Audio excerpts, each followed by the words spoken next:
Big rivalry that's coming up between the Chennai Super Kings and the Sunrisers Hyderabad, match number 41. This should be quite a cracker because you've got the Chennai Super Kings who might have been the kings at the top of the points table, but they faltered slightly and they'll be thinking, well, we were taking top two for granted, not anymore. Yeah, because and some worries as well with that team. Although I don't think they'd probably change too much, but yes, definitely worries. You've heard the coach, you've heard the captain talk about it. He's probably the most patient man, coach and the captain. Two of them are probably the most patient people that you'll ever come across in the IPL. Maybe leaving the gentleman next to me around, because when he was with Mumbai, it's not easy to be patient there.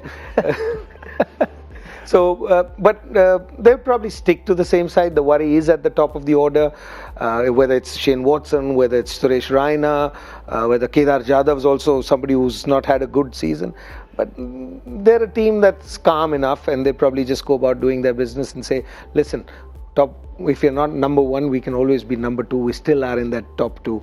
So they'll be okay, they'll be calm, and they'll just stick to what they've been doing throughout. Patient Pollux, it's well with you? Yeah, Patient Polly. Patient Polly. I can go with that. Yeah, but one man we haven't talked about among all these stars is your South African, the man with the 100-yard celebration, Tahir. Imran Tahir.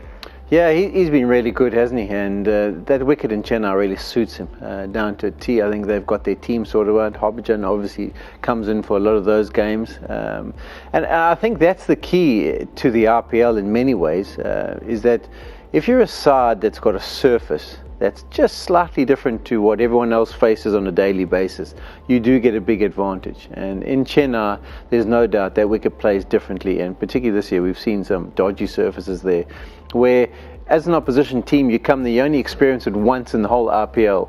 It's difficult to adapt your game. I mean, I suppose the people who've got the best chance with their two spinners is Sunrisers. I mean, they've got the off spinner and leg spinner who can definitely play a part. But it's still going to be challenging, even for their batsmen, their gun batsmen who've been performing well up front.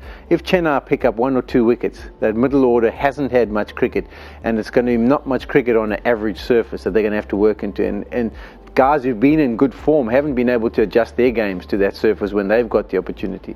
So I think it'll be a big task. I would probably have to pick Chennai for that game. However, Chennai are not going to be hosting the final anymore. So it's whether or not that home advantage goes all the way till the end. As the winning team, as the defending champions, they won't have that advantage come the final day, the 12th of May.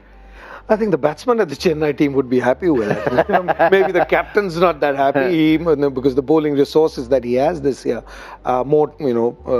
his strength is all spin. Although Chepauk has bowled beautifully. He's swung the ball wherever he's got the opportunity.